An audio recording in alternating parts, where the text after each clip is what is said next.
করে ক্ষমতা এসছে, এটা আমরা সবাই জানি।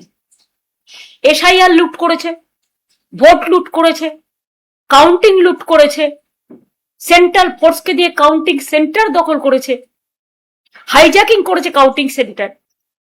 তা সত্ত্বেও আমরা কিন্তু বলেছি যে ঠিক আছে, একটা নতুন সরকার যেভাবেই হোক এসছে, একদিন তো প্রমাণ হবেই, এবং প্রমাণ আমাদের কাছেও আছে, তারা কাজ করুক। কিন্তু কাজের বদলে আমি দেখছি সুস্থ মানুষকে অসুস্থ করে দেওয়ার একটা প্রবণতা চলছে। মহা সন্ত্রাস, এমন সন্ত্রাস শুরু হয়েছে যে যারা আমাদের পক্ষে, যারা আমাদের সাথে আছে, আমাদের কর্মীরা, সহস্র কর্মীদের বিনা কোনো কেস থাকা সত্ত্বেও, এবং যে কেসের কোনো ভ্যালু নেই, কোর্টের অর্ডার না থাকা সত্ত্বেও, তাদের দিনে দুপুরে চুরি, ডাকাতি, ধর্ষণ, গাঁজা, এই সমস্ত নানা রকম বাজে বাজে কেস দিয়ে, যার সাথে কেসের কোনো সম্পর্কই নেই, তাদের লকআপে ঢুকিয়ে দেওয়া হচ্ছে, ঘর বাড়ি জ্বালিয়ে দেওয়া হচ্ছে। অনেক সাধারণ মানুষ ঘর ছাড়া, অনেক তৃণমূল কংগ্রেসের কর্মীরা ঘর ছাড়া।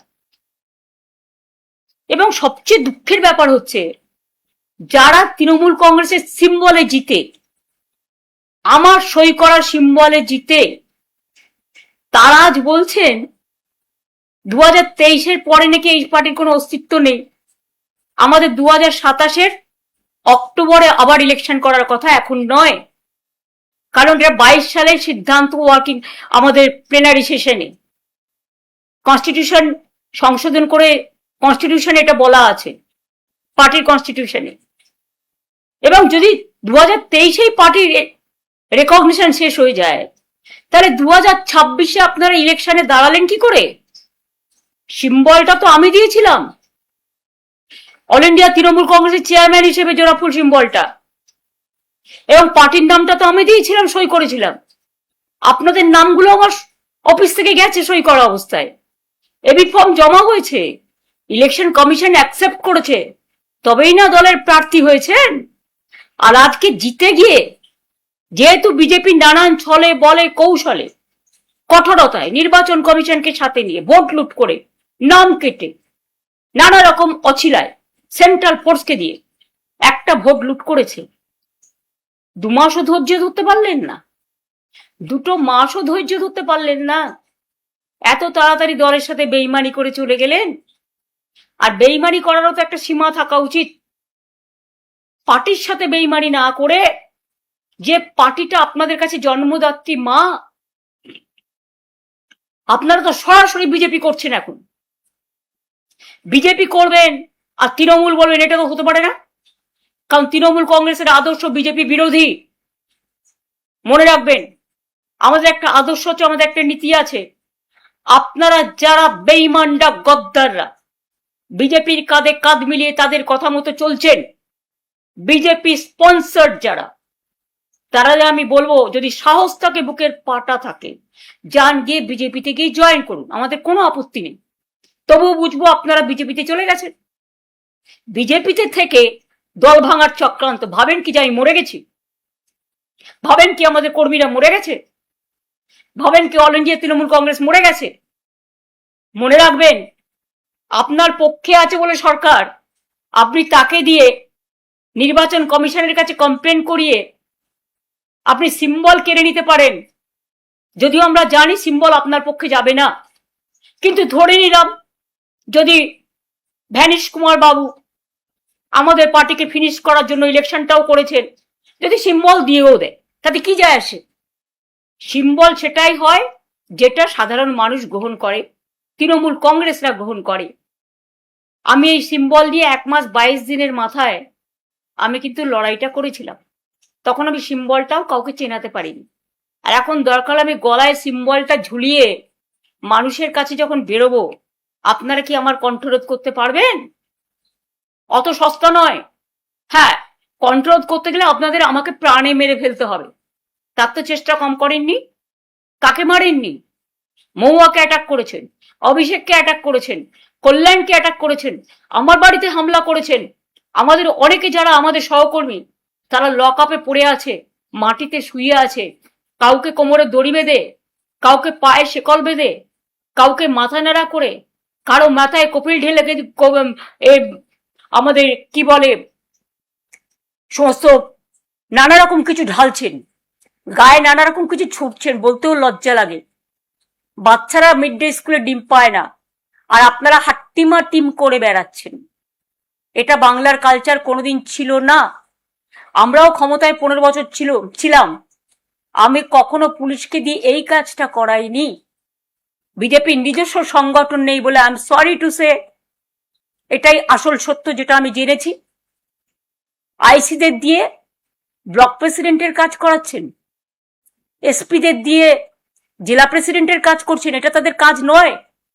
আমি মনে করি তাদের কাজ মানুষকে আইন শৃঙ্খলা দেয়া, রক্ষা করার দায়িত্ব নেওয়া, মানুষকে রক্ষা করা, শান্তি দেয়া, স্বস্তি দেয়া, শক্তি দেয়া, ভরসা দেয়া। ভরসার বদলে আপনারা কি করছেন? সন্ত্রাস। কেন পুলিশ গিয়ে বলবে? আমি তো জানি যারা গেছে, গাড়ি নিয়ে এসছি চলুন, হয় যার নাম বলছি তার সাথে গিয়ে জয়েন করুন, আর তা না হলে লক আপে চলুন। যারা সহ্য করতে পারেনি ন্যাচারালি, আমি তাদের দোষ দিই না, তাদের সম্পত্তি আছে, তাদের পরিবার আছে, তাদের সম্পদ আছে, তাদের লাগেজ আছে, তাদের ব্যাগেজ আছে, তাদের নানা রকম ব্যাপার আছে। নিশ্চয়ই যার যার পরিবার ভালো থাকুক, এটা আমি চাই। কিন্তু আপনারা মনে রাখবেন আমাদেরও পরিবার আছে। তৃণমূল কংগ্রেস পরিবারটা বৃহত্তর পরিবার, মামাটি মানুষের পরিবার। তাদের ছেড়ে আপনাদের মতো আমি মাথা নত করব না, আমার দলও করবে না। এটা মাথায় রেখে কাজ করবেন। এত প্রতিহিংসা রাজনীতির কেন? আর গতকাল যারা গিয়ে তালা দিয়ে এলেন, ওটা ভাড়ায় ছিলাম আমরা। ভাড়াটা কতদিন পর্যন্ত ছিল? এই তার ডকুমেন্ট।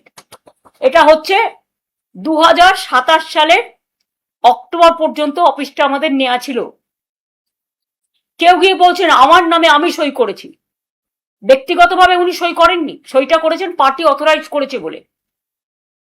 কোনো ব্যক্তি চলে যেতে পারেন, কিন্তু ইনস্টিটিউশন চলে যায় না। এটা ইনস্টিটিউশনের সম্পত্তি, এটা মাথায় রাখতে হবে। আমি যেমন কারো ব্যক্তি সম্পত্তিকে দখল করতে পারি না, কারণ এটা তার ব্যক্তি সম্পত্তি নয়, এটা তার প্রতিষ্ঠানগত, তেমনি আমাদের সম্পত্তিও, মামাটি মানুষের সম্পত্তিও কেউ জোর করে দখল করতে পারে না। আর যারা বলে বেড়াচ্ছেন টাকা পাননি, তারা দেখুন তো এই চেকগুলো প্রতি মাসে মাসে কারা দিয়েছে। আমরা যদি না দিয়ে থাকি তাহলে আমাদের কাছে এত ডকুমেন্ট কোত্থেকে এলো? দেখুন দেখুন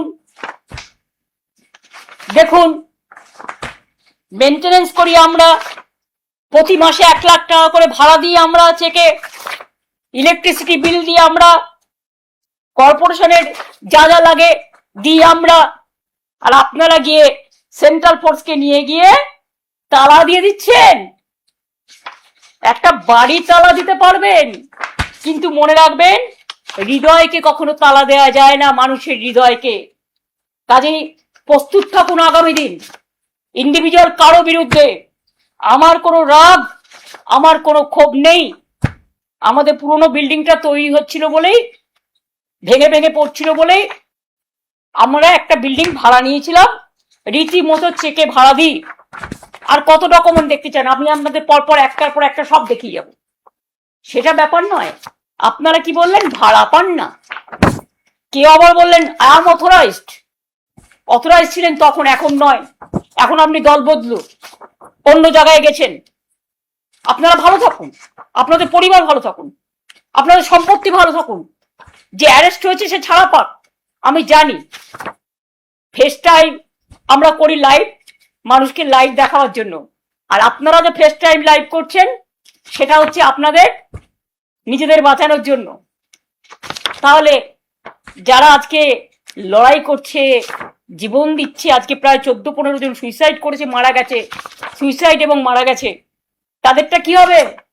একবার ভেবে দেখেছেন কি? কোথায় টাকা জমা দিয়েছে কারা? তৈরি করেছে কারা? আজকে গিয়ে আপনারা তালা দিয়ে চলে এলেন। এফআইআরও করা হয়েছে, কেন দিলেন? এবং আজকেই তার জন্য কাউকে পদত্যাগ করতে হলো। আসল ঘটনা তা নয়। উনি অনেকদিন ধরেই আমাকে বলছিলেন পদত্যাগ করবেন, কারণ ওনার ছেলে গিয়ে অলরেডি হাত মিলিয়েছেন। আমার তার জন্য কিছু বলার নেই, ভালো বুঝেছে হাত মিলিয়েছে, তাদের লাগেজ ব্যাগেজ থাকতে পারে, কিন্তু আমি তো হাত মেলাবো না। আপনারা একজন কোথায় গেলেন কি না গেলেন, I don't care, I ignore all of you. কারণ আমি নেতা চাই না, আমি কর্মী চাই। 2 মাসও ধৈর্য ধরতে পারলেন না, এত তাড়াতাড়ি দলের সাথে বেইমানি করে চলে গেলেন।